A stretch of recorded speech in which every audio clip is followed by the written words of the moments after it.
السلام علیکم ورحمۃ اللہ وبرکاتہ۔ الحمد للہ رب العالمین والصلاة والسلام علی اشرف الانبیاء والمرسلین نبینا محمد وعلی آلہ واصحابہ اجمعین، اما بعد۔ یا ایھا الذین آمنوا اتقوا اللہ حق تقاتہ ولا تموتن الا وانتم مسلمون۔ یا ایھا الناس اتقوا ربکم الذی خلقکم من نفس واحدۃ وخلق منها زوجها وبث منهما رجالا كثيرا ونساء واتقوا الله الذي تساءلون به والارحام ان الله كان عليكم رقيبا۔ یا ایھا الذین آمنوا اتقوا الله وقولوا قولا سديدا يصلح لكم اعمالكم ويغفر لكم ذنوبكم ومن يطع الله ورسوله فقد فاز فوزا عظيما۔ قال الله تعالى في محكم تنزيله: أعوذ بالله من الشيطان الرجيم من همزه ونفثه ونفثه يا أيها الذين آمنوا لا تأكلوا الربا أضعافا مضاعفة واتقوا الله لعلكم تفلحون۔ امیر جمعیت اہل حدیث کولار جناب عبدالجلیل صاحب، محترم صدر اجلاس جناب اعجاز احمد ندوی، امام و خطیب مرکزی مسجد اہل حدیث چار مینار، اور اسٹیج کی زینت بنے معزز علماء کرام، محترم بزرگوں، دوستوں اور پردہ نشین خواتین اسلام، سود یہ کیا ہے؟ یہ کب سے دنیا میں شروع ہوا؟ حرام کیوں کہا گیا اس کو؟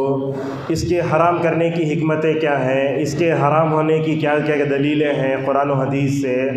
اور میرے خود تقریر کی دو اہم چیزیں ہیں۔ ایک تو یہ ہے کہ بندہ سود کا شکار ہوتا کیوں ہے، اس کے اسباب، اور انشاءاللہ اگر وقت نے ساتھ دیا تو سود سے بچنے کے لیے ہمارے پاس کیا پلاننگ ہونا چاہیے وہ ہم آپ کے سامنے ذکر کریں گے۔ سب سے پہلے میں نے ایک آیت پڑھی آپ کے سامنے، اللہ تبارک و تعالیٰ فرماتا ہے: اے ایمان والو تم سود نہ کھاؤ۔ معزز حاضرین، یہاں ایک اہم نقطہ ہے، علماء بھی توجہ دیں اس کی طرف۔ اللہ تبارک و تعالیٰ نے سب سے پہلے سورت اتاری سورہ فاتحہ، یہ پہلی سورت ہے قرآن کی ترتیب سے، دوسری سورت سورہ بقرہ، تیسری سورت سورہ آل عمران۔ اس سورہ آل عمران میں اللہ تبارک و تعالیٰ نے غزوہ بدر کا بھی تذکرہ فرمایا، غزوہ احد کا بھی تذکرہ فرمایا۔ غزوہ احد جانتے ہیں تیسری جنگ ہے، مسلمان اس جنگ میں پہلے جیتے تھے، انجانے میں، میرا الفاظ پہ غور کیجئے، صحابہ کرام نے انجانے میں رسول اکرم صلی اللہ علیہ وسلم کی ہلکی سی نافرمانی کی تو مسلمانوں کو اپنی جیتی جنگ ہارنی پڑی تھی۔ تو اللہ تعالیٰ مسلمانوں کے دنیا میں اسباب کے کیا، زوال کے کیا اسباب ہیں، اللہ تبارک و تعالیٰ اس کا تذکرہ فرماتا ہے۔ ایک تو یہ ہے کہ ہمارا معاشرہ ناکام اس لیے ہوتا ہے کہ ہم اللہ اور اس کے رسول کی نافرمانی کرتے ہیں، اور ساتھ میں اللہ نیچے غزوہ احد کی جہاں آیتیں آئی ہیں، اللہ نیچے بتاتا ہے کہ امت مسلمہ کے زوال کے اسباب میں سود بھی ہے۔ اسی لیے اللہ نے کہا: اے ایمان والو تم جو ہے سود نہ کھاؤ اور اللہ سے ڈرو تاکہ تم کامیاب ہو جاؤ۔ معزز حاضرین، آپ دیکھتے ہیں امت مسلمہ آج زوال کا شکار ہے۔ کیا اسباب ہیں؟ اس کا ایک بنیادی سبب یہ ہے کہ امت حلال و حرام میں بے اعتدالی برت رہی ہے۔ آپ کو ایک بات بتاتا ہوں، غور سے سنیے۔ اللہ تبارک و تعالیٰ نے حضرت آدم کو پیدا کیا، حوا کو پیدا کیا، کہا اس درخت کے قریب نہ جاؤ۔ یہ دیکھیے، میں آپ کو بولتا ہوں نماز پڑھو، اور دوسری بات بولتا ہوں زنا نہ کرو، تو اس میں کون سی بات زیادہ خطرناک ہے؟ نماز چھوڑنا خطرناک ہے یا اللہ تعالیٰ کی منع کردہ چیز کو کرنا خطرناک ہے؟ اللہ کی منع کردہ چیز کو انجام دینا خطرناک ہے۔ علامہ عبدالرزاق البدر حفظہ اللہ ابن القیم رحمہ اللہ کا حوالے دیتے ہوئے کہتے ہیں: اللہ تعالیٰ کے کسی بھی حکم کو نہ کرنا، دیکھیے اللہ تعالیٰ کے کسی بھی حکم کو نہ کرنا یہ بھی جو ہے اللہ کی نافرمانی ہے، لیکن اللہ کے منع کردہ بات کو کرنا یہ اللہ تعالیٰ کے غصے کو دعوت دیتا ہے۔ اسی لیے اللہ تبارک و تعالیٰ نے آدم و حوا سے کہا درخت کے قریب نہ جاؤ، مگر دونوں درخت کے قریب گئے، اللہ کی جو ہے نہ کردہ چیز کو کیا، تو اسی وجہ سے دنیا میں نہ اتار دیے گئے۔ یاد رکھیے، اللہ تبارک و تعالیٰ نے قرآن کریم میں جہاں حلال چیزوں کا حکم دیا وہیں کہا کہ تم سود کے قریب بھی نہ جاؤ۔ آپ جانتے ہیں سود تو دنیا میں بہت پرانی چیز ہے، اور ایک بات بھی آپ اپنے بات دلوں میں رکھیے، اللہ تبارک و تعالیٰ نے مکی صورتیں اتاری، تقریباً 86 صورتیں ہیں مکی، کتنی ہیں 86، اور مدنی صورتیں 28 ہیں۔ آپ دیکھیں گے مکی صورتوں میں کہیں بھی جو ہے یہ سود کا ذکر نہیں ہے، مدنی صورتوں میں ذکر ہے اس کا۔ کیوں؟ اس لیے کہ رسول اکرم صلی اللہ علیہ وسلم جب مدینہ تشریف لائے تو آپ صلی اللہ علیہ وسلم کو جہاں کفار و مشرکین سے منافقین سابقہ پڑا، وہیں آپ صلی اللہ علیہ وسلم کو یہودیوں نے سابقہ پڑا۔ اللہ اکبر! اللہ کے نبی کی صحابہ کی زندگی کیسی تھی؟ آپ مدینہ میں رہتے تھے، سود کے حرمت کا اعلان ہوا تو رسول اکرم صلی اللہ علیہ وسلم مدینہ میں رہ کر یہودیوں سے یہودیوں سے کیا کرتے تھے؟ لین دین کرتے تھے۔ بلکہ ایک صحیح روایت کے مطابق آیا، اللہ کے نبی صلی اللہ علیہ وسلم کا انتقال ہوا تو آپ کی جو جنگی لباس تھا وہ ایک یہودی کے پاس رکھا ہوا تھا رہن میں۔ تو آپ سے معلوم ہوتا ہے اللہ کے نبی صلی اللہ علیہ وسلم یہودی مدینے میں آئے تو یہودیوں کو آپ نے یہ سودی لین کرتے ہوئے دیکھا۔ آپ نے جہاں مدینے کے مارکیٹ کی اصلاح فرمائی، ڈنڈی مارتے تھے، وہاں آپ نے جہاں بازار کی اصلاح فرمائی تو آپ صلی اللہ علیہ وسلم نے سود کی بھی مکمل طور پر اصلاح فرمائی، کہا کہ سود لینا نہیں چاہیے۔ اللہ کے نبی صلی اللہ علیہ وسلم اور صحابہ اکرام مدینے میں تھے تو آپ یہودیوں سے لین دین کرتے تھے مگر وہ سود سے مکمل طور پاک ہوتا تھا۔ اور یہ بات یاد رکھیے، رسول اکرم صلی اللہ علیہ وسلم کو دنیا میں جو بھیجا گیا اس کا ایک مقصد ہے، سورہ الاعراف میں بتایا گیا، وَيُحِلُّ لَهُمُ الطَّيِّبَاتِ وَيُحَرِّمُ عَلَيْهِمُ الْخَبَائِثَ۔ اللہ تعالیٰ رسول صلی اللہ علیہ وسلم کو دنیا میں اس لیے بھیجا پاکیزہ چیزوں کو لوگوں کے سامنے حلال کر دے اور جو خبیث ہے اس کو حرام کر دے۔ چنانچہ رسول اکرم صلی اللہ علیہ وسلم نے اپنی مدنی کی 10 سالہ زندگی میں حلال کیا ہے، حرام کیا ہے، مکمل تو واضح کر دیا۔ نعمان ابن بشیر رضی اللہ عنہ کہتے ہیں، والحلال بین والحرام بین، حلال بھی واضح ہے، حرام بھی واضح ہے۔ ایک بات یہ بھی آپ سن لیجیے، یہ سود جو حرام ہے نا، یہ صرف ہماری شریعت میں نہیں تھا۔ علامہ نووی رحمہ اللہ ماوردی رحمہ اللہ سے نقل کرتے ہوئے بتاتے ہیں، دیکھیے علامہ نووی رحمہ اللہ علامہ ماوردی رحمہ اللہ سے نقل کرتے ہوئے بتاتے ہیں، تقریباً تمام شریعتوں میں سود حرام تھا، تقریباً تمام شریعتوں میں سود حرام تھا، لیکن دیکھتے ہیں کہ اس حرام چیز کو یہودیوں نے حلال کیا ہے۔ سورہ نساء میں اللہ تبارک و تعالی جہاں تذکرہ فرماتا ہے یہودیوں پر لعنت کا، وہاں فرماتا ہے وَأَخْذِهِمُ الرِّبَا وَقَدْ نُهُوا عَنْهُ وَأَكْلِهِمْ أَمْوَالَ النَّاسِ بِالْبَاطِلِ۔ ہم دیکھو سورہ فاتحہ پڑھتے، سورہ فاتحہ میں 2 قوموں کا ذکر ہے۔ اللہ فرماتا ہے بندے کو سکھایا گیا، اے اللہ تو ہمیں سیدھا راستہ دکھا۔ کن کا راستہ؟ نبیوں کا، صدیقین کا، شہداء کا، صالحین کا۔ اور ہم کو 2 راستے پر نہ چلا، کس کس پر؟ یہود کے راستے پر بھی نہ چلا، نصارہ کے راستے پر بھی نہ چلا۔ اس کا مطلب کیا سمجھ میں آیا؟ جب ہم غیر المغضوب علیہم ولا الضالین پڑھتے ہیں تو یہودیوں کے اس سودی نظام سے ایک مومن کو جو ہے مکمل طور پر دور رہنا چاہیے۔ جیسا کہ اس سے پہلے بھی ہم داخل ہو رہے تو ایک حدیث ہم نے سنی ہے، اللہ کے نبی صلی اللہ علیہ وسلم نے یہود و نصارہ سے کئی جگہ روکا۔ تو آج دنیا میں جتنا سودی نظام ہے، اس سودی نظام کو دنیا میں رائج کرنے والے اور اس کو جو ہے بڑھاوا دینے والے، اس کو پھیلانے والے یہود ہیں۔ جیسا کہ اللہ تبارک و تعالیٰ نے کئی جگہ ان کے بارے میں فرمایا، وَتَرَى كَثِيرًا مِّنْهُمْ يُسَارِعُونَ فِي الْإِثْمِ وَالْعُدْوَانِ وَأَكْلِهِمُ السُّحْتَ، یہ ایسے ہیں سود کھاتے ہیں۔ اور اللہ تعالیٰ نے سورہ مائدہ کی آیت نمبر 60 میں فرمایا، ان کے علماء چاہتے تو سود سے روک سکتے تھے مگر علماء نے خود کیا کیا؟ نعوذ باللہ، یہودیوں کو سود میں مبتلا فرمایا۔ ایک نقطہ یہ بھی آپ سن لیجئے، سورہ مائدہ ہے، حضرت عائشہ رضی اللہ عنہا اس صورت کے بارے میں فرماتی ہیں، اس صورت میں جو حلال ہے اس کو حلال سمجھو، اس میں جو حرام ہے اس کو حرام سمجھو۔ کیا مطلب ہوا؟ اللہ تبارک و تعالیٰ نے اس صورت میں یہ بتایا کہ سود حرام ہے، لہذا سود کو حلال نہیں کرنا چاہیے۔ اور یہ سود اتنی خطرناک چیز ہے، گویا سود جب انسان کھاتا ہے تو دوسرے کا ناجائز طریقے سے مال کھاتا ہے۔ سورہ نساء میں اللہ تبارک و تعالیٰ نے کہا، یا ایھا الذین آمنوا لا تاکلوا اموالکم بینکم بالباطل، اے لوگو باطل طریقے سے مال مت کھاؤ۔ ایک حدیث یہ بھی ہے، اللہ کے نبی صلی اللہ علیہ وسلم نے فرمایا، اللہ اور یوم آخرت پر جو ایمان رکھتا ہے وہ اپنے ماں اپنے بھائی کا ناجائز طور پر مال کھا نہیں سکتا۔ آج کل تو ہم دیکھتے ہیں لوگ دوسروں کے مال کو لے لیتے ہیں، دیتے نہیں ہیں، اب وہ ناجائز طریقے سے مال اتنا کھاتے ہیں انہیں احساس بھی نہیں ہوتا۔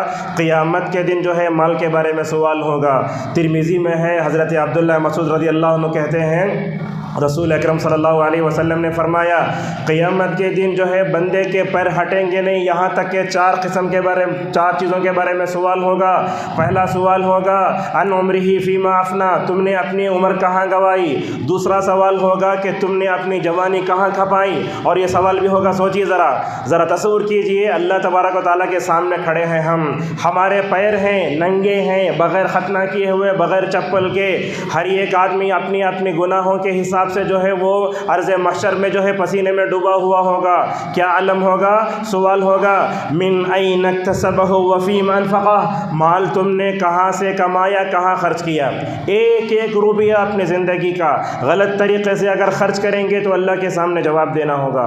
مجھے کہنے دیجیے آج یہی حال ہے ہمارے کچھ لوگ ہوتے ہیں جو داڑھی کاٹنے کے لیے حجام کی دکان میں جاتے ہیں۔ یعنی دو باتیں بڑی خطرناک ہے یہ، ایک تو یہ داڑھی کاٹنے کے لیے مونڈنے کے لیے جو پیسہ دیتے ہیں ان پیسوں کے بارے میں قیامت میں سوال ہوگا۔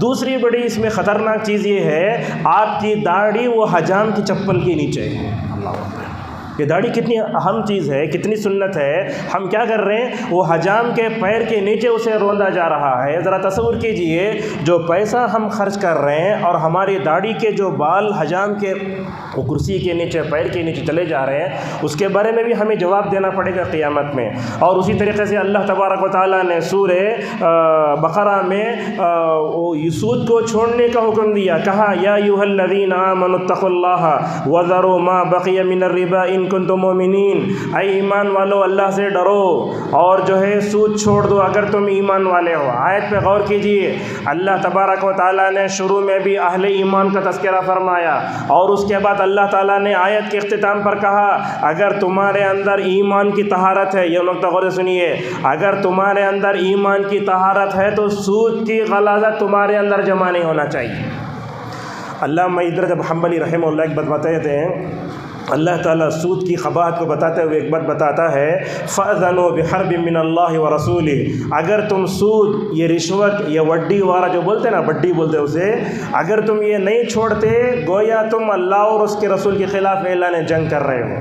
ایک آدمی جب سود لیتا ہے، رشوت لیتا ہے، حرام کھاتا ہے، گویا وہ اپنے زبان حال سے یہ کہنا چاہتا ہے اللہ منع کرے تو میں کرے تو اللہ کیا کرے گا مجھے، رسول صلی اللہ علیہ وسلم کرے تو کیا کریں گے۔ آج ہم نوجوانوں کو دیکھتے ہیں سودی لین دین کرتے ہیں، رشوت کرتے ہیں، اگر علماء خطبہ دیے یا نہیں تو لیکچر کے ذریعے ان کو سمجھا گیا تو کیا بولتے ہیں معلوم، نعوذ باللہ کل خبر میں کیا ہوتا دیکھ لیں گے جی۔ اللہ اکبر، اللہ پر ایمان رکھنے والے کی یہ ہو سکتی ہے۔ میں تو بولتا ہوں ایک تو عذاب آپ کو سود لینے والے لین دین کرنے کا ہوگا، آپ نے اللہ اور اس کے رسول کے وعیدوں کا جو مذاق اڑایا نا اس کا بھی آپ کو وہاں بھگتنا پڑے گا۔ لہٰذا اللہ کی جو وعیدیں ہیں، اللہ کے رسول صلی اللہ علیہ وسلم کی جو وعیدیں ہیں ان کو لائٹ لے لینا چاہیے۔ ابن حنبلی رحمہ اللہ کہتے ہیں ہر ایک گناہ کرنے والا اللہ اور اس کے رسول کے خلاف اعلان جنگ کر رہا ہے۔ یہ تو ربا کے اندر، سود کے اندر، رشوت کے اندر، یہ وڈی کے اندر ایسی خطرناک چیز ہے گویا اللہ اور اس کے رسول صلی اللہ علیہ وسلم کے خلاف اعلان جنگ کر رہا ہے۔ یہ جو سود کی جو آیتیں ہیں، ان آیتوں کی تشریح میں ابن عثیمین رحمہ اللہ نے بڑی پتے کی بات بتائی۔ کہا ابن عثیمین رحمہ اللہ 99 میں ان کا انتقال ہوا، ماشاءاللہ بہت بڑے عالم دین، انہوں نے تفسیر لکھتے ہوئے ماشاءاللہ 17,000 صفحات لکھے ہیں، تفسیر لکھی، اس کا ترجمہ ہو رہا ہے۔ تو انہوں نے جہاں سود کی آیتوں کی تشریح کی ہے تو ان آیتوں کی تشریح کرتے ہوئے ابن عثیمین رحمہ اللہ فرماتے ہیں اللہ پر ایمان رکھنے والا، رسول اکرم صلی اللہ علیہ وسلم پر ایمان رکھنے والا، قیامت پر ایمان رکھنے والا جب وہ سود کی آیتوں کو پڑھتا ہے تو اسے تو کانپ جانا چاہیے۔ ہم کتنی آیتیں سنتے، صبح کا درس ہوتا، شام کا درس ہوتا، ریاض الصالحین میں مولوی صاحب کا بھی درس دیتے، ہمیں کیا کرتے وہ مسجد کے گیٹ تک سننے کو باہر ایک جھڑک ڈالتے، ارے چلو بھائی کیا ہوتا دیکھ لیں گے صبح۔ تو اس طریقے کی بات نہیں ہونا چاہیے۔ اور اللہ تعالیٰ نے سود کو مٹایا، کہا یمحق اللہ الربا ویربی الصدقات، اور انسان کیا کرتا ہے وہ آنکھوں کے اوجھل ہونے کے بعد کیا ہوگا اس سے بے خبر ہوتا ہے، وہ سود لے لیتا ہے تو سمجھتا ہے میں گاڑی لے لوں گا، گھر اچھا بن لوں گا، انجوائے کروں کروں گا. تو یہ زندگی کب تک؟ 60-70 سال کے. اللہ کے نبی فرماتے ہیں میرے امت کے لوگوں کی عمریں 60 اور 70 کے درمیان میں. اتنی کم عمر میں آپ سود لیے، رشوت لیے، اللہ کی نافرمانی میں گزری تو آنکھ بند کرنے کے بعد کیا ہوگا ذرا تصور کر لیجئے. تو اللہ انسان کیا دیکھتا؟ میں سود لے لیتا ہوں، مجھے دنیا میں پیسہ مل جاتا، میں اپنی خواہشات پوری کر لوں گا. اور انسان جب سود لیتا ہے، لون وغیرہ ملتا ہوتا ہے تو کیا سمجھتا؟ میرے پاس 5 لاکھ ہیں، 6 لاکھ ہیں. کبھی بیوی کو بولتا، کبھی بچوں کو بولتا، سب کے سامنے اعلان کرتا، بلکہ سود مل کے تو پارٹی ہو جاتی ہے، نعوذ باللہ، حالانکہ حرام کام کر رہا ہے. تو اللہ وہی فرماتا ہے وَمَا آتَيْتُم مِّن رِّبًا لِّيَرْبُوَ أَمْوَالَ النَّاسِ فَلَا يَرْبُو عِندَ اللَّهِ. دیکھو سود لے لو گے، دنیا میں ظاہری طور پر تمہارے مال میں کیا ہو سکتا ہے؟ بڑھوتری ہو سکتی ہے، مگر اللہ تبارک و تعالیٰ کے پاس وہ مال جو ہے بڑھتا نہیں ہے. میں نے سود کے بارے میں کئی کتابیں دیکھی تو سود ایک بڑا گناہ ہے. علامہ ذہبی رحمہ اللہ کتاب الکبائر میں تقریباً 60 پروں یا 60ویں گناہ کے بعد آ کر کہتے ہیں یہ بڑا خطرناک گناہ ہے. اس کے بارے میں کچھ حدیثیں بتا کے اپنی بات کو آگے بڑھاتے ہیں. یہ گناہ ہی نہیں ہے بلکہ انسان کی ہلاکت کا باعث ہے. حضرت ابو رضی اللہ تعالیٰ عنہ فرماتے ہیں رسول اکرم صلی اللہ علیہ وسلم نے فرمایا اجتنبوا سبع الموبقات وذکر منها واکل الربا واکل مال الیتیم. یہ سنے ہوں گے آپ، 7 چیزیں، 7 گناہ، 7 ہلاک کرنے والے گناہ سے بچو. ہم کیا سمجھتے ہیں یہ بڑا گناہ بڑا لائٹ ہے، یہ بڑا گناہ جو ہوتا ہے نا بڑا خطرناک ہوتا ہے. کیا کہتا معلوم ہے؟ سب سے پہلے انسان کے ایمان پہ حملہ کرتا ہے بڑا گناہ. دوسرا، بڑا گناہ کرنے سے انسان کی قبر میں عذاب ہوتا ہے. اللہ کے نبی صلی اللہ علیہ وسلم کی وہ حدیث جانتے ہیں، ابن عباس رضی اللہ عنہما کی، نبی کریم صلی اللہ علیہ وسلم یہ قبر کے اوپر سے گزرے، آپ کو وحی کے ذریعے بتایا گیا کہ ان 2 قبریں والوں کو عذاب ہو رہا ہے. ایک تو چغل خوری کرنے والا، دوسرا پیشاب کے چھینٹوں سے بچنے والا. ہم اسے لائٹ لے لیتے ہیں. آج دیکھو پیشاب کی چھینٹوں سے بچتے، آٹو چلا رہا ہے، انہیں قبلہ بھی دیکھ رہا نہیں، کیا بھی دیکھ رہا نہیں، جہاں کھڑ موت نہ تو پانی پاکی لاتا، کچھ بھی لاتا، فوراً آ جاتا. اور ہم لوگ جب اللہ کا آٹو میں بیٹھتے ہیں، گناہ کبیرہ دیکھتے ہیں تو ہمیں ان کو مکمل طور پر توجہ دینا چاہیے. آپ آٹو سے اترے، پیسے دے کر چلے گئے تو کیا یہ سمجھتے آپ کہ آپ کا حق ادا ہو گیا؟ نہیں ہوا. آپ اسے پیسے دینے سے پہلے سب سے پہلے سمجھاؤ اسے تم بھی مسلم، میں بھی مسلم، تمہارا نبی ایک، میرا نبی ایک، میں تم کو جہنم میں جاتے ہوئے نہیں دیکھ سکتا، لہذا مکمل طور پر اس کی طرف توجہ دو. لہذا یہ مال جو عذابی خبر ہوتا ہے بڑے گناہ کی جیسے ہوتا ہے. امام بخاری رحمہ اللہ یہ پیشاب کے چھینٹے سے نہ بچنے والے اور جو ہے وہ چغل خوری کرنے والے کی حدیث ذکر کرنے کے بعد کہتے ہیں انسان جب بڑا گناہ کرتا ہے تو عذاب قبر سخت ہوتا ہے. ہم ایک نماز چھوڑ کے سمجھ جاتے کیا بھی نہیں ہوتا. ایک فرض نماز اگر بھی خصوصاً فجر کی چھوڑیں گے نا تب بھی عذاب قبر. اس احادیث میں اللہ کے نبی یہ بھی فرماتے ہیں کہ تم اپنے آپ کو یہ سود کے مال سے بچاؤ، اور یتیم کا ناحق مال کھانا یہ بھی بہت بڑا گناہ ہے. ہمارے پاس کئی لوگ ایسے ہیں جو صف اول میں نماز پڑھ لیتے مگر یتیم خانہ کھول کے رکھتے، رسیداں بھی جھوٹے، مال بھی جھوٹا، فون پے بھی جھوٹا، گوگل پے بھی جھوٹا، پے ٹی ایم بھی جھوٹا، مال پورا لے جا کے بڑا اپارٹمنٹ بنا لی. کیا بولے تو یتیم خانے کے مال پر وہ جو ہے یتیموں کے نام پر وہ مال نعوذ باللہ جو کیا کیا گیا، جمع کیا گیا. حضرت ابو ذر رضی اللہ عنہ ایک دن آئے، اللہ کے نبی صلی اللہ علیہ وسلم نے حضرت ابو ذر سے کہا اے ابو ذر میں تم کو منع کرتا ہوں کہ تم یتیموں کی ذمہ دار کبھی نہ بنو. کیوں؟ اس لیے کہ ان کا ناحق مال کھاؤ گے گویا وہ آدمی دنیا ہی میں اپنے آگ کو اپنے پیٹ میں بھرنے والا ہے. اور یہ بھی حدیث سنیے، اللہ کے نبی صلی اللہ علیہ وسلم فرماتے ہیں ان رجالا یتخوضون فی مال اللہ بغیر حق فلہم النار یوم القیامہ. آپ نے کہا کہ ناحق لوگوں کے مال کو ہڑپنے والا قیامت کے دن جہنم میں جائے گا. کتنے ایسے رشتہ دار ہیں، ماموں کا بیٹا، پھوپھو کی بیٹی، چاچا کی بیٹی، قرض لے لیتے، دوسرے دن آگے بولتے کہاں لیا میں تمہارے پاس. اور آج کل لوگوں کے پاس یہ بڑی غلیظ عادت ہے، قرض لے لیتے، وہ سم میں سوئچ آف، فون کرے تو چارج نہیں فون. یہ سب چیزیں دیکھ رہی ہیں ہم. یاد رکھو 1 روپیہ بھی آپ کو جہنم میں جنت میں جانے سے نعوذ باللہ مطلب جنت میں جانے سے داخلہ کر سکتا ہے. لہٰذا مال یہ بڑا خطرناک ہے. اس لیے اللہ کے نبی نے فرمایا قیامت کے دن مفلس آئے گا، اس کے پاس نماز، روزہ، زکوٰۃ سب رہے گا مگر لوگوں کا ناحق مال کھانے کی وجہ سے جہنم میں جائے گا. اور نبی کریم صلی اللہ علیہ وسلم فرماتے ہیں وَكُلُّ جَسَدٍ يَنبُتُ مِنَ السِّحْتِ فَالنَّارُ أَوْلَىٰ بِهِ. جو جسم حرام مال سے پلتا ہے، بڑھتا ہے، وہ اس بات کا مستحق ہے کہ وہ جہنم میں جائے. سود کا مال ہے، اگر میں لے لیا میں کھا لیا تو بات الگ ہے، لیکن آج ہم دیکھتے ہیں سود کا مال لے کر میں بھی کھاتا ہوں، اپنی بیوی کھلاتا ہوں، اپنے بچوں کو کھلاتا ہوں، لہٰذا اپنی بیوی کو بچوں کو کھلانے کا گناہ بھی ہمارے اوپر ہوگا۔ یاد رکھیے، جیسے اپنے بیوی بچوں پر جو پیسہ حلال کا خرچ کیا گیا، اللہ کے نبی نے اس کو افضل دینار کہا، بہترین پیسہ کہا، اگر آپ اپنے ماں اپنے بیوی کو بچوں کو جو ہے حرام مال کھلاتے ہیں تو اس کا ایک بڑا نقصان ہوگا۔ اور اہل علم میں تربیت اولاد کے بارے میں ایک بات یہ بھی بتائی ہے، جو باپ اپنے ماں کو، اپنی بیوی کو، اپنے بچوں کو حرام مال کھلاتا ہے، تب چل کر ان کے اندر جو ہے اللہ اور اس کے رسول صلی اللہ علیہ وسلم کی نافرمانی ہو جاتی ہے۔ اللہ کے نبی ایسے ہی فرماتے ہیں، لا يدخل الجنت جسد غذی بالحرام، وہ جنت میں ہرگز نہیں جائے گا جو ہے حرام مال سے پلا ہو۔ حضرت عبداللہ مسعود رضی اللہ عنہ کہتے ہیں، رسول اکرم صلی اللہ علیہ وسلم نے دیکھو سود کھانے والے، کھلانے والے، اس کے بارے میں گواہی دینے والے، اس کا حساب و کتاب لکھنے والے پر بھی لعنت فرمائی ہے۔ سود کھانے والا، کھلانے والا، اس کے بارے میں گواہی دینے والا اور اس کا حساب لکھنے والے، سارے لوگوں پر نبی کریم صلی اللہ علیہ وسلم نے لعنت فرمائی۔ اور آپ نے آگے کہا، ہم سوا، وہ برابر ہیں۔ ترمذی کی روایت آتی ہے، ابن مسعود رضی اللہ عنہ کہتے ہیں، ہم ملعونون علی محمد، ہم ملعونون یوم القیامہ۔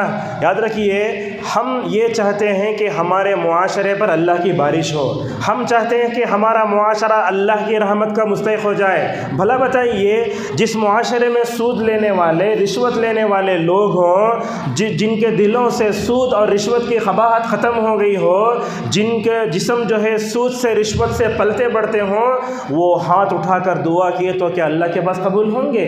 حضرت ابو رضی اللہ عنہ کہتے ہیں کہ رسول اکرم صلی اللہ علیہ وسلم نے ایک آدمی کا ذکر کیا۔ دیکھو، سفر میں دعا قبول ہوتی نہیں ہوتی، اور جب انسان دعا میں ربنا ربنا بولتا تبھی دعا قبول ہوتی ہے، سمجھ رہے نا آپ؟ ایک تو سفر میں دعا قبول ہوتی اور رب رب بولنے سے دعا قبول ہوتی ہے۔ وہ آدمی سفر میں ہے، رب رب بھی بولتا ہے، پھر بھی دعا قبول نہیں ہوتی۔ تو اللہ کے نبی صلی اللہ علیہ وسلم نے اس آدمی کے دعا کے رد کیے جانے کے بارے میں کیا وجہ بتائی؟ آپ نے کہا، مطعمہ حرام، اس کا کھانا حرام، ملبسہ حرام، اس کا پہننا حرام، وغذی بالحرام، اس کے غذا بھی حرام، دعا کیسے قبول ہوگی؟ اسی طریقے سے اللہ کے نبی صلی اللہ علیہ وسلم کی ایک حدیث یہ بھی ہے، جس قوم میں دیکھو زنا اور ربا عام ہو جاتا ہے، اللہ تبارک و تعالیٰ کا عذاب اس پر مکمل طور پر جو ہے اتر جاتا ہے۔ یہ حدیث سنیے، رونگٹے کھڑے ہو جاتے ہیں۔ یہ طبرانی کی روایت ہے، ابن ماجہ وغیرہ میں ہے۔ علامہ البانی رحمہ اللہ نے حدیث کو صحیح قرار دیا ہے۔ آپ نے فرمایا، دیکھو سود کے 70 پر 3 دروازے ہیں، سود کے 70 پر 3 دروازے ہیں، اس میں کم تر اگر درجہ ہے تو آدمی اپنی ماں سے زنا کرتا ہے۔ اللہ کے نبی نے سود کی مذمت یوں بیان فرمائی۔ تو کیا کوئی بیٹا کوئی آدمی اپنی ماں سے زنا کرتا کہ نہیں کرتا؟ لہذا رسول اکرم صلی اللہ علیہ وسلم اس کی قباحت کو بتاتے ہیں۔ اور آج دیکھو انسان، جسے اردو میں بولتے وہ کیا ہے، ہر چیایت در گھسیٹ عام باشد یا کویٹ، مطلب مال کیسا آئے تو بھی لے لو، حلال کا ہو حرام کا ہو۔ آپ نے بخاری کی حدیث میں کہا، یأتی علی الناس زمان لا یبالی المرء بما اخذ المال ام من حلال او من حرام۔ آپ نے کہا قیامت کے قریب ایسا زمانہ آئے گا، آدمی حلال طریقے سے مال کما رہا ہے، حرام طریقے سے مال کما رہا ہے، سمجھ میں نہیں آ رہا۔ آج دیکھو لوگ حرام طریقے سے مال کما رہے ہیں، حج کو جا کے آ جا رہے ہیں، آج حلال حرام طریقے سے مال کر رہے ہیں لوگ جو ہے، نعوذ باللہ۔ انویسٹ کمپنیوں کا کیا حال ہو آپ خود دیکھ سکتے ہیں، چاہے وہ کوئی بھی ہو، توحید سے تعلق رکھنے والوں، دوسرے طبقے کے ہوں، کیا کیا؟ لوگوں کے مال کو غلط نگاہوں سے دیکھ کر نعوذ باللہ پورا مال لے لیا۔ اب وہ کہاں ہے مال لینے والے نہیں معلوم۔ ایسے انویسٹ کمپنیوں کے مالکین کو ڈرنا چاہیے۔ پولیس میں گئے 4 دن جا کے کسی جیل میں بیٹھ گئے تو نہیں، یہ تو دنیا کی رسوائی ہے، پورے اس میں آ گا، انسٹاگرام میں آ گا، سب میں آ گا۔ لیکن ان انویسٹ کمپنیوں کے مالکین کو ڈرنا چاہیے، قیامت کے دن کسی کا 1 روپیہ بھی آپ کو جنت میں جانے سے مکمل طور پر روک سکتا ہے۔ لہذا آپ تمام لوگوں سے گزارش ہے، اگر آپ کا مال ہے تو مال کی حفاظت کیجئے۔ اگر آپ کے پاس مال ہے، ایسے ویسے لوگوں کی باتوں میں آ کر ادھر ادھر مت ڈالیے۔ کیوں؟ اس لیے کہ مال بڑی مشکل سے آتا ہے اور بہت آسانی سے چلا جاتا ہے۔ اب میں آپ کے سامنے یہ بتاتا ہوں کہ یہ ربا کے دروازے بہت ہیں. اللہ تعالیٰ نے اور اس کے رسول صلی اللہ علیہ وسلم نے سود کو کیوں حرام قرار دیا، اس کی علت بتاتا ہوں. سب سے پہلی علت ابن تیمیہ رحمہ اللہ نے بتائی ہے. اس میں کیا ہوتا ہے، مطلب فقیروں کو نقصان ہوتا ہے. اب کیسے کہ یہاں خواتین بھی ہمارے پاس ہیں، کبھی کبھی ایسا ہوتا ہے کسی کے گھر میں شوہر نہیں کماتا. اب یہ بیوی کیا کرتی معلوم ہے، اپنا شوہر بولتا اسے تو جا، تیرے پاس جو نکلس ہے مارواڑی کے دکان میں نہ تو جویلری کے دکان میں رہن رکھو، پیسے لے کو آ جا. ہماری خواتین بھی جاتی ہیں، جا کے غیر مرد سے بات کرتی ہیں، اس کے پاس اپنا نکلس رکھ ڈال کے پیسے لے کے آتی ہیں. مہینہ مہینہ کیا کرتے رہنا، وہ بھرتے رہنا اسے. میں کتنی باتیں آپ کو بتاؤں. سود لے کر، لون لے کر لوگوں نے گھر بنا، اس گھر میں چین سے رہ بھی نہیں سکے، ادا بھی نہیں کر سکے. نقصان کیا ہوا، مطلب بینک والا آ کے آپ کے گھر کو سیز کر کے چلا گیا. وہ شیٹ کا گھر بہتر ہے، وہ جھوپڑی بہتر ہے، وہ مطلب لون لے کر گھر بنانے سے. تو اس میں کیا ہوتا ہے، سود سے یہ ضرورت مند جو فقراء ہوتے ہیں ان کے خون کو چوسا جاتا ہے. آج آپ دیکھو لوگ دکانیں لے کر بیٹھ گئے، مارواڑیاں کو دیکھو، جویلری کی دکانیں دیکھو، وہاں جا کے کون بھی سونا بھی لیتا نہیں، چاندی بھی لیتا نہیں، بلکہ کیا کرتے ہیں، ضرورت مندوں سے پیسے لے لینا 100 روپے، اس کے بعد بولنا 150 روپے مکمل طور پر یہ کرو. اور اسی طریقے سے سود کی حرمت کی حکمت کے بارے میں بعض علماء بتاتے ہیں کہ یہ حرام ہے، لہٰذا نہیں کرنا چاہیے. اور سود کی حرمت کی دوسری وجہ یہ ہے کہ یہاں مال کی بے حرمتی ہو رہی ہے. آپ دیکھو 100 روپے کمائے، 100 روپے کما کے کیا کیے، اب لے جا کے کوئی چیز جا کے سود میں ڈال دیے. کیا کرنا پڑ رہا ہے آپ کو، 100 روپے کے ساتھ 150 روپے دینا پڑ رہا ہے. یہ 50 روپے جو دیے وہ خود بڑا نقصان ہے. اور اسی طریقے سے سود میں دوسروں کی مجبوری کا فائدہ اٹھایا جاتا ہے. اور ایک بات بھی ہے، تجارت میں، لین دین میں، ہر ایک میں نقصان ہو جاتا ہے. اور آج ہمارے گھروں میں ایک چیز یہ بات بھی ہے، لوگ بولتے ہمارے وقت میں بھی برکت نہیں، پیسوں میں بھی برکت نہیں. ارے آپ بینک میں اکاؤنٹ کھولیں، دیکھیے بینک میں اکاؤنٹ کھولیں آپ، اس میں بینک والا بتا رہا ہے کتنا سود آ رہا بول کے، تو ایمان کا تقاضا یہ ہے کہ اتنا سود نکال کے پھینکنا نہیں پھینکنا. ہمارے پاس ہمارے فون میں خود آتا کتنے پیسے نکالے، کتنا سود آیا، کتنا پرسنٹ آیا، کون دے رہا ہے. ہم دیکھتے ہیں اچھے پڑھے لکھے لوگ، اللہ کا تقوی اختیار کرنے والے لوگ بھی پیسے نہیں نکالتے، لہٰذا وہ حرام مال کے ساتھ حلال مال کھاتے گئے تو دلوں پر بڑا نقصان ہوتا اسے. تو تجارت سے برکت کا خاتمہ ہوا، لین دین میں اس کا خاتمہ ہوا، برکتیں ختم ہو گئیں. ابن مسعود رضی اللہ عنہ ایک جملہ بولتے ہیں، کہتے ہیں سود لینے سے مال میں اگرچہ ظاہری طور پر اضافہ ہوتا ہے مگر اس کا انجام بڑا خطرناک ہے. اور ایک بات بھی سنیے، ابن القیم رحمہ اللہ سود کی حرمت کی حکمت بیان کرتے ہوئے کہتے ہیں، دیکھو ایک انسان کیا کرتا، دوسروں کی مجبوری کا فائدہ اٹھا کر سود کا مال لیتا. لین دین کرنے والے کیا ہوتے، جیسے انسان لیتا ہے وہ خود اللہ اور اس کے رسول کی لعنت کا شکار ہے، لیکن جو آدمی مجبوروں کا فائدہ لے کر یہ مال لیا نا، وہ مال بھی اس کے پاس بہت دن تک باقی نہیں رہتا ہے. میں آپ کو ایک مثال دیتا ہوں. ہیرو ہے، ہیروئنی ہے، انہیں کیا کرتی، وہ کروڑوں کے چیک پر دستخط کرتی فلم کے لیے. اب اللہ کی قسم دیکھو، جو آدمی اپنی جسم کا دھندا کر کے پیسے کماتا نا، وہ کروڑوں روپیے اللہ اسے ایسی بیماری دیتا، ڈبل کروڑ روپیے دیتے ہوئے وہ بیماری نعوذ باللہ نہیں جاتی. لہٰذا لینے والا دینے والا دونوں پریشان ہیں. لہٰذا اگر مجبوری میں کسی کا مال لے لیے بھی، لینے والا بھی پریشان، دینے والا بھی پریشان. اور اسی طریقے سے ہم دیکھتے ہیں اہل علم یہ بھی بتاتے ہیں، یہ سود لینے والے خاندان بہت دیر تک دنیا میں باقی نہیں رہتے. ایک بات سنیے آپ، محمد بن صالح عثیمی رحمہ اللہ فرماتے ہیں، اللہ تعالیٰ توحید کی وجہ سے نسلوں کی حفاظت کرتا ہے، مگر جو لوگ حلال کھاتے ہیں اللہ تعالیٰ ان کی بھی حفاظت کرتا ہے، مگر جو حرام کھاتے ہیں، سود کھاتے ہیں، اللہ تعالیٰ ان کے خاندان کو، ان کے مال کو ایسے ہی تباہ و برباد کر دیتا ہے. یہ بھی دیکھو آپ کتنی مرتبہ بڑے بڑے شہروں میں مرڈر ہوتا ہے، دیکھتے نہیں آپ، خاندان مطلب کیا ہے، مرڈر ہوتا ہے. کیوں ہو رہا ہے، انہیں اس کا حلال کا حرام کا مال لے لیا، انہیں اسے وڈی دیا، واپس نہیں کریا.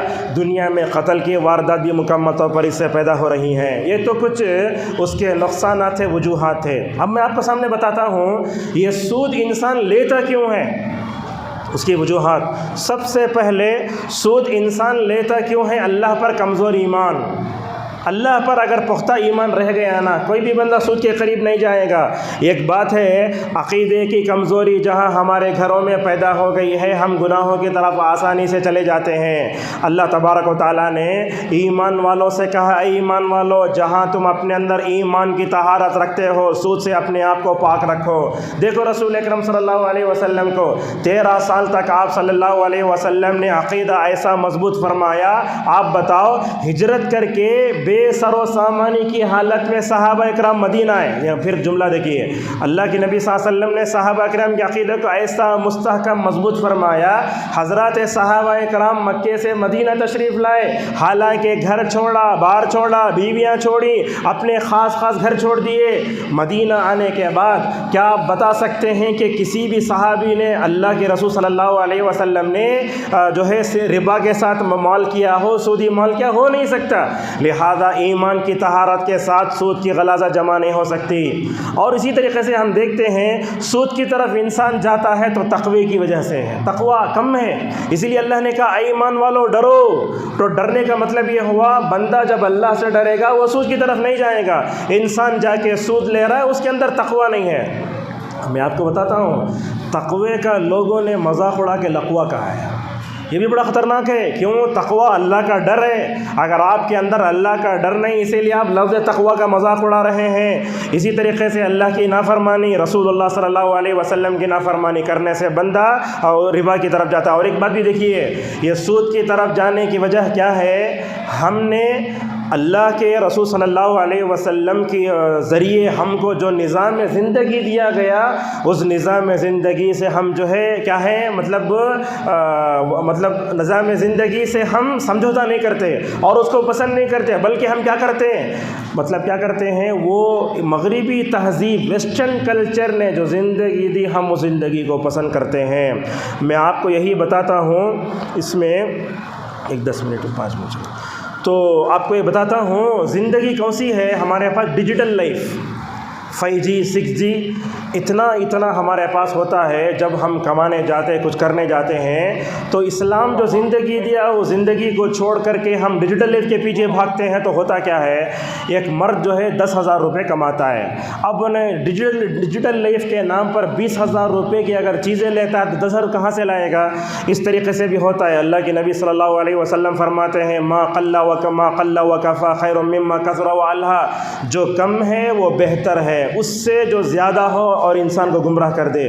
اللہ تعالیٰ نے سورہ آل عمران، سورہ جو ہے مائدہ میں کہا قل لا يستوي الخبيث والطيب، حلال و حرام مال برابر نہیں ہو سکتے، اور حرام مال زیادہ ہو جائے تم کو اس سے خوش نہیں ہونا چاہیے۔ جیسے بولتے نا جتنی چادر اتنا پیر، اگر آپ کے پاس چادر چھوٹی ہے، اگر آپ پیر لمبا کرے تو کیا ہوتا، پیر باہر آ جاتے، لہٰذا اس طرح توجہ دو۔ اور یہ سود میں پڑنے کی اور ایک وجہ ہے بے ڈھنگی بیویوں کا اثر۔ ہماری عورتوں کو جینا چلانے نہیں آتا، 10,000 روپے میں جینا چلا سکتے نا۔ ہماری عورتیں کیا کرتی ہیں، گھر کا بجٹ 15-20 ہزار کا رہے تو وہ مرد کیا کرتا، وڈی لینے پر مجبور ہو جاتا۔ بری دوستی کی وجہ سے بھی انسان سود خور ہوتا ہے، بولتا ہے لے با تو بھی میں بھی لیتا ہوں۔ ماحول کا برا اثر، اور سود سے متعلق دنیاوی اخروی وعدوں کا ڈر نہیں ہوتا۔ سود وہی لیتا ہے جو دنیا کی محبت میں گرفتار ہوتا ہے، آخرت کا جواب دہی کا احساس نہیں ہوتا۔ انسان حلال و حرام میں فرق نہیں کرتا، جہالت کی وجہ سے ہوتا ہے، خبر کی بے خوفی بھی ہے۔ 5 منٹ میں اپنی بات کو ختم کر لیتے ہیں۔ یہ سود کی لعنت سے بچنا چاہتے ہیں تو ہمیں کیا کرنا چاہیے؟ سب سے پہلے ہم کو اپنے ایمان و عقیدے کو مضبوط کرنا ہے۔ اگر ہم اپنے ایمان و عقیدے کو مضبوط کر لیے، ایمان کی پاکیزگی کے ساتھ کوئی غلط پیدا نہیں ہو سکتی۔ رسول اکرم صلی اللہ علیہ وسلم نے یہی فرمایا، زنا کرنے والا، چوری کرنے والا، شراب پینے والا، یہاں دیکھیے جب وہ زنا کرتا ہے، شراب پیتا ہے تو ایمان ایسے چلا جاتا ہے۔ جب آپ سود لیتے ہیں آپ کے پاس سے ایمان چلا جاتا۔ آپ نے فرمایا فَإِن تَابَ رَجَعَ إِلَيْهِ الْإِيمَانُ، جیسے ہی وہ توبہ کرتا ہے ایمان لوٹ کر چلا آتا ہے۔ ہم سب کو اللہ کے رسول صلی اللہ علیہ وسلم کی اطاعت کرنا چاہیے، رسول صلی اللہ علیہ وسلم کی نافرمانی سے بھی ہمیں بچنا چاہیے۔ اگر سود کی لعنت سے اپنے آپ کو بچانا چاہتے ہیں، صحابہ جیسا جذبہ اتباع اپنے اندر پیدا کرو۔ جب شراب کی حرمت کا اعلان ہوا کون تو بھی صحابی ایسا بولے کیا یا رسول اللہ باٹل میں ذرہ بچ کو ہے پی لے تو؟ اللہ اکبر. صحابہ اکرام ایسا نہیں بولے بلکہ انس اور ابو طلحہ رضی اللہ عنہ تو کہتے ہیں اللہ کے نبی نے جیسے ہی منادی کرائی اعلان فرمایا تو پورے صحابہ اکرام کا جذبہ اتباع دیکھو, ایسا جذبہ اتباع قیامت تک پیدا نہیں ہو سکتا.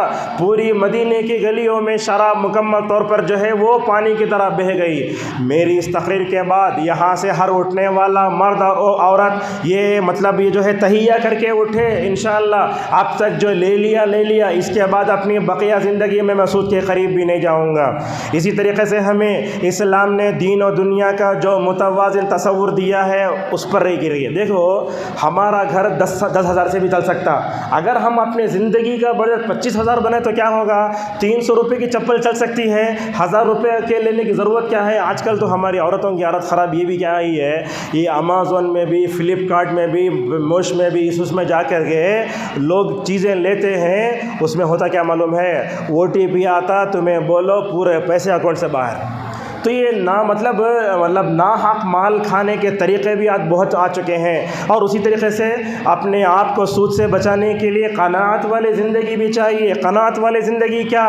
اللہ نے جتنا آپ کو دیا ہے اتنے میں زندگی گزاری ہے. اس وقت مجھے حکیم بن حزام رضی اللہ عنہ کی بات یاد آتی ہے. اللہ کے نبی صلی اللہ علیہ وسلم سے مال پوچھنے آئے, بڑی عظیم حدیث ہے. اللہ کے نبی سے مال پوچھنے آئے, اللہ کے نبی نے فرمایا میں تم کو مال نہیں دوں گا, اور اللہ کے نبی نے ان سے عہد لے لیا حکیم دنیا میں آج کے بعد تم میرے سے مال کبھی نہیں مانگو گے. اللہ اکبر. حکیم بن حزام رضی اللہ عنہ کا ایمان کیسا. حضرت ابو بکر رضی اللہ عنہ کے زمانے میں مال آیا, ابو بکر نے بلایا آؤ میں تم کو مال دیتا ہوں. حضرت عمر نے ان کو بلایا میں تم کو مال دیتا ہوں. حضرت حکیم بن حزام رضی اللہ عنہ فوراً جو ہے اپنے عہد سے ہٹے نہیں ہے. حضرت عمر رضی اللہ عنہ ممبر پر گئے اور جا کر لوگوں کے سامنے اعلان فرمایا لوگوں حکیم بن حزام کو میں مال دینے کے لیے بلاتا ہوں, مگر انہوں نے چونکہ رسول اللہ صلی اللہ علیہ وسلم سے عہد کیا ہے زندگی بھر کسی کے سامنے ہاتھ نہیں پھیلائیں گے, لہٰذا وہ میرا مال لینا نہیں چاہتے ہیں. لہٰذا ہمارے اندر جو ہے قناعت پسندی ہونا چاہیے, وعیدوں پر نظر ہونا چاہیے, اور اسلاف کی طرح سادہ زندگی گزارو. دیکھو ایک مالدار بڑے اپارٹمنٹ میں رہ سکتا, اس کے پاس سب کچھ ہو سکتا. آپ نے علماء کی زندگیاں بھی دیکھی ہوں گی کیسی رہتی ہیں. جب عالم کی زندگی آپ عالم کے گھر میں جاتا ہے اسے کیا ہوتا ہے؟ ایک معمولی سی چیز ہوتی ہے, مکمل طور پر وہ کیا ہوتا ہے؟ معمولی زندگی گزارتا ہے. اسی طریقے سے ہمیں تقدیر سے راضی ہونا, تقوی پیدا کرنا, توبہ کرنا, آخرت کی جواب دہی کا احساس ہونا, اور اس طریقے سے سود سے بچنے کے لیے نیک بیوی بھی بہت اہم ہے. اگر بیوی غلط ہے سود کی طرف لے جاتی ہے. اللہ کے نبی فرماتے ہیں آخرت کے معاملے میں شوہر کا ساتھ دینے والی عورت سونے اور چاندی سے بھی زیادہ بہترین ہے. نیک لوگوں سے دوستی کرو, سود خاروں سے اٹھے مت بیٹھو, توبہ کرو. اور جو ہے آخری ایک چیز ہے, یہ سود کے بارے میں خطبات ہونا چاہیے, درس ہونا چاہیے. اور اللہ کے نبی صلی اللہ علیہ وسلم نے جب 1,00,000 صحابہ کے سامنے خطبہ دیا, اس خطبے میں بھی آپ صلی اللہ علیہ وسلم نے سود کا تذکرہ فرمایا. اور دیکھو سود کی قباحت کو بتانے کے لیے نبی کا اسلوب دیکھو. اللہ کے نبی فرماتے میرے چچا عباس نے سود لے لیا, میں اس کو ختم کرتا ہوں اور میں سود کو اپنے پیر کے نیچے رکھتا ہوں. اس کا مطلب یہ ہوا یہ سود جو ہے ہمارے پیروں کی جوتی کے برابر بھی نہیں ہو سکتا.